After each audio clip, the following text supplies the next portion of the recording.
ರಾಷ್ಟ್ರಕೂಟರು ಕಲ್ಯಾಣ ಚಾಲಕರು ವಿಜಯನಗರ ಸಾಮ್ರಾಜ್ಯ ಆಳಿದಂಥ ಐತಿಹಾಸಿಕ ಲಕ್ಕುಂಡಿ ಗ್ರಾಮದಲ್ಲಿಯೂ ಕೂಡ ನಿಧಿ ಸಿಕ್ಕ ಬೆನ್ನಲ್ಲೇ ಉತ್ಖನನ ಕಾರ್ಯ ಕೂಡ ಆರಂಭವಾಗಿದೆ. ಇವತ್ತಿಗೆ 6ನೇ ದಿನಕ್ಕೆ ಕಾಲಿಟ್ಟಿದೆ. ಹೀಗಾಗಿ ಇಲ್ಲಿಯೂ ಕೂಡ ಅಪಾರ ಪ್ರಮಾಣದಲ್ಲಿ ಪ್ರಾಚೀನ ಕಾಲದ ವಸ್ತುಗಳು ಕೂಡ ಪತ್ತೆ ಆಗ್ತಾ ಇದ್ದಾವೆ. ಈಗ ಸದ್ಯ ಮತ್ತೊಂದು ನಾಗರ ಹಾವಿನ ಒಂದು ಮೂರ್ತಿ ಕೂಡ ಈಗ ಪತ್ತೆ ಆಗಿರುವಂಥದ್ದು ದೃಶ್ಯದಲ್ಲೂ ಕೂಡ ನೋಡ್ತಾ ಇರಬಹುದು. ಇದು ಬ್ಲಾಕ್ ಎಲ್ಲಿ ಸುಮಾರು 4 ಬ್ಲಾಕ್ಗಳನ್ನು ಕೂಡ ಮಾಡ್ಕೊಂಡ್ರೆ 10 ಮೀಟರ್ನ ಒಂದು 4 ಬ್ಲಾಕ್ಗಳು ಇಲ್ಲಿದ್ದಾವೆ. ಇದರಲ್ಲಿಯೂ ಸಹ ಒಟ್ಟು ಒಂದರಲ್ಲಿ ಒಂದರಲ್ಲಿಯೂ ಕೂಡ ಈಗ ಒಂದು ನಾಗರ ಹಾವಿನ ಒಂದು ಮೂರ್ತಿ ಕೂಡ ಪತ್ತೆ ಆಗಿರುವಂಥದ್ದು. ಇದು ಐತಿಹಾಸಿಕ ಹಿನ್ನೆಲೆಯನ್ನು ಹೊಂದಿರುವಂಥದ್ದು. ಯಾಕಂದ್ರೆ ಇಲ್ಲಿ ಅಪಾರ ಪ್ರಮಾಣದಲ್ಲಿ ಕೂಡ ನಿಧಿ ಇರೋದ್ರಿಂದ, ಸಂಪತ್ತು ಇರೋದ್ರಿಂದ, ಸಿರಿ ಸಂಪತ್ತು ಇರೋದ್ರಿಂದಾಗಿ ಇಲ್ಲಿ ಲಕ್ಕುಂಡಿಯಲ್ಲಿ ಕೂಡ ಹಿಂದೆ ಏನು ರಾಷ್ಟ್ರಕೂಟರಾಗಿರ್ಬೋದು ಮತ್ತು ಕಲ್ಯಾಣ ಚಾಲುಕ್ಯರ ಒಂದು ಕಾಲದ ಏನು ಐತಿಹಾಸಿಕ ಹಿನ್ನೆಲೆ ಹೊಂದಿರತಕ್ಕಂಥ ಹೀಗಾಗಿ ಒಂದು ದೇವಸ್ಥಾನದ ಮುಂಭಾಗದಲ್ಲಿ ಒಂದು ನಾಗರ ಹಾವಿನ ಒಂದು ಮೂರ್ತಿ ಕೂಡ ಈಗ ಪತ್ತೆ ಆಗಿರುವಂಥದ್ದು. ಇದು ಕೂಡ ಏನು ಹಸಿರು ಕಲ್ಲಿನಿಂದ ಕೆತ್ತನೆ ಮಾಡಿದಂಥ ಒಂದು ಕಲ್ಲಿನಲ್ಲಿ ಈಗ ನಾಗರ ಮೂರ್ತಿ ಕೂಡ ಪತ್ತೆ ಆಗಿದೆ. ಹೀಗಾಗಿ ಒಂದು ಐತಿಹಾಸಿಕ ಹಿನ್ನೆಲೆ ಹೊಂದಿರತಕ್ಕಂಥ ಲಕ್ಕುಂಡಿಯಲ್ಲಿ ಒಂದಲ್ಲ ಒಂದು ವಿಶೇಷ ಇರತಕ್ಕಂಥ ಕಲ್ಲುಗಳು ಕೂಡ ಸಿಗ್ತಾ ಇದ್ದಾವೆ. ಪ್ರಾಚೀನ ಕಾಲದ ಅವಶೇಷಗಳು ಕೂಡ ಸಿಗ್ತಾ ಇದ್ದಾವೆ. ಜೊತೆಗೆ ಇವತ್ತು ಒಂದು ಮಡಿಕೆ ಕೂಡ ಸಿಕ್ಕಿತ್ತು. ಆ ಮಡಿಕೆಯಲ್ಲಿ ಒಂದು ಏನು ಬಿಲ್ಲೆ ಕೂಡ ಪತ್ತೆ ಆಗಿತ್ತು. ಅಂದರೆ ಇಲ್ಲಿ ಪ್ರಾಚೀನ ಕಾಲದ ಸಾಕಷ್ಟು ಅವಶೇಷಗಳು ಕೂಡ ಇಲ್ಲಿ ಪತ್ತೆ ಆಗ್ತಾ ಇರೋದ್ರಿಂದ ಸಾಕಷ್ಟು ಏನು ಈಗಾಗಲೇ ಏನು ಪತ್ತೆ ಆಗ್ತಾ ಇದೆ. ಒಂದೊಂದು ಬಂಡೆಗಳು ಕಲ್ಲು ಕೂಡ ಪತ್ತೆ ಆಗಿತ್ತು. ಇಂಥ ಸಾಕಷ್ಟು ವಿಶೇಷಗಳು ಕೂಡ ಪತ್ತೆ ಆಗ್ತದೆ. ಕಳೆದ 6 ದಿನಗಳಿಂದ ಹಲವಾರು ಪ್ರಾಚ್ಯ ಅವಶೇಷಗಳು ಕೂಡ ಪತ್ತೆ ಆಗಿದ್ದಾವೆ. ಇದೇ ವಿಚಾರ ಸಂಬಂಧಪಟ್ಟಂಗೆ ಇಲ್ಲಿಯ ಸ್ಥಳೀಯ ಲಕ್ಕುಂಡಿ ಪ್ರಾಧಿಕಾರದ ಸದಸ್ಯರಿದ್ದಾರೆ, ಅವರನ್ನು ಮಾತನಾಡಿಸ್ತಾ ಹೋಗೋಣ. ಸರಿಗ ಈ ಒಂದು ಲಕ್ಕುಂಡಿಯಲ್ಲಿ ಉತ್ಖನನ ಕಾರ್ಯ ಕೂಡ ಆರಂಭವಾಗಿದೆ, ಬರದಿಂದ ಸಾಗಿದೆ. ಈಗಾಗಲೇ ಸಾಕಷ್ಟು ಪ್ರಾಚೀನ ವಸ್ತುಗಳು ಕೂಡ ಸಿಗ್ತಾ ಇದ್ದಾವೆ. ಏನು ಹೇಳ್ತೀರಿ ಸರ್ ಅಂತ? ನಮಸ್ಕಾರ ಸರ್. ಈ ಕಳೆದ 6 ದಿನಗಳಿಂದ ಯಶಸ್ವಿಯಾಗಿ ನಮ್ಮ ಲಕ್ಕುಂಡಿಯ ಒಂದು ಉತ್ಖನನ ಸಾಕಷ್ಟು ಯಶಸ್ವಿಯಾಗಿ ನಡೀತಾ ಇದೆ. ಈಗೇನು ಇಂದಿನಿಂದ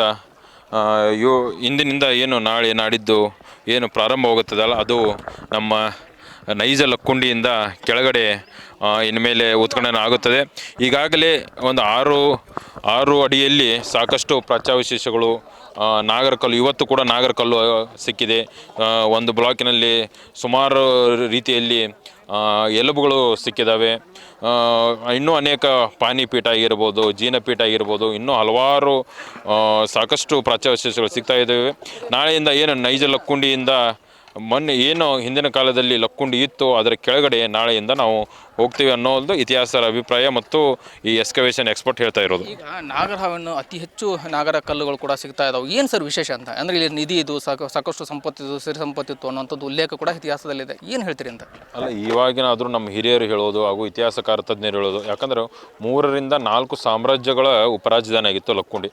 ಹಾಗಾಗಿ ಅನೇಕ ಸಿರಿ ಸಂಪತ್ತಿನಿಂದ ಕೂಡಿದಂಥ ಲಕ್ಕುಂಡಿಯಲ್ಲಿ ಸಾಕಷ್ಟು ಚಿನ್ನಾಭರಣ ಇತ್ತು ಅನ್ನೋದಕ್ಕೆ ಒಂದು ಸಾಕ್ಷಿಯಾಗಿ ಕಳೆದ ವಾರ ಏನು ಪ್ರಜ್ವಲ್ ರೀತಿ ಅನ್ನೋ ಹುಡುಗನಿಗೆ ಒಂದು ನಿಧಿ ಸಿಕ್ತು. ಅದೇ ಕುರುವಾಗಿ ಸಾಕಷ್ಟು ಇನ್ನೂ ಅನೇಕ ಅಭಿವೃದ್ಧಿ ಕೆಲಸಗಳನ್ನು ಮಾಡಬೇಕಂತ ಒಂದು ಲಕ್ಕುಂಡಿ ಅಭಿವೃದ್ಧಿ ಪ್ರಾಧಿಕಾರದ ಒಂದು ಕೆಲಸವಾಗಿದೆ.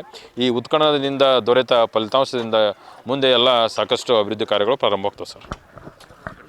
ಎಸ್, ಇದೆಲ್ಲವೂ ಕೂಡ ಏನು ಲಕ್ಕುಂಡಿಯ ಅಭಿವೃದ್ಧಿ ಪ್ರಾಧಿಕಾರದ ಸದಸ್ಯರ ಮಾತಾಗಿರುವಂಥದ್ದು. ಲಕ್ಕುಂಡಿಯಲ್ಲಿ ಕೂಡ ಐತಿಹಾಸಿಕ ಹಿನ್ನೆಲೆ ಹೊಂದಿದೆ. ಹೀಗಾಗಿ ಈ ಹಿಂದೆ ಕೂಡ ರಾಷ್ಟ್ರಕೂಟರಾಗಿರ್ಬೋದು, ಕಲ್ಯಾಣ ಚಾಲುಕ್ಯರ ಕಾಲದಲ್ಲೂ ಕೂಡ ಅನೇಕ ಸಿರಿ ಸಂಪತ್ತಿತ್ತು. ಹೀಗಾಗಿ ಇಲ್ಲಿ ಸಾಕಷ್ಟು ನಿಧಿ ಇದೆ, ಸಂಪತ್ತಿದೆ, ಏನು ಮುತ್ತು ಹವಳ ರತ್ನಗಳಂಥ ಸಾಕಷ್ಟು ಸಂಪತ್ತಿರೋದ್ರಿಂದಾಗಿ ಮುಂದಿನ ದಿನಮಾನಗಳಲ್ಲಿ ಕೂಡ ಉತ್ಖನನ ಸಂದರ್ಭದಲ್ಲಿ ಕೂಡ ಸಾಕಷ್ಟು ಸಿಗ್ಬೋದು ಅನ್ನುವಂಥ ನಿರೀಕ್ಷೆ ಕೂಡ ಇದೆ. ಈಗಾಗಲೇ ಸಾಕಷ್ಟು ಪ್ರಾಚೀನ ಕಾಲದ ವಸ್ತುಗಳು ಕೂಡ ಈಗಾಗಲೇ ದೊರೆತಾ ಇದ್ದಾವೆ. ಈ ಹಿಂದೆ ಕೂಡ ನಾಗರ ಒಂದು ಕಲ್ಲು ಕೂಡ ಪತ್ತೆಯಾಗಿತ್ತು, ಮತ್ತೆ ಇವತ್ತೊಂದು ನಾಗರ ಮೂರ್ತಿ ಕಲ್ಲು ಕೂಡ ಪತ್ತೆಯಾಗಿದೆ. ಹೀಗಾಗಿ ಸಾಕಷ್ಟು ಕುತೂಹಲದಿಂದ ಕೂಡ ಈಗ ನಮ್ಗೆ ಇದೆ ಅನ್ನುವಂಥ ಮಾತನ್ನು ಕೂಡ ಹೇಳ್ತಾ ಇದ್ದಾರೆ.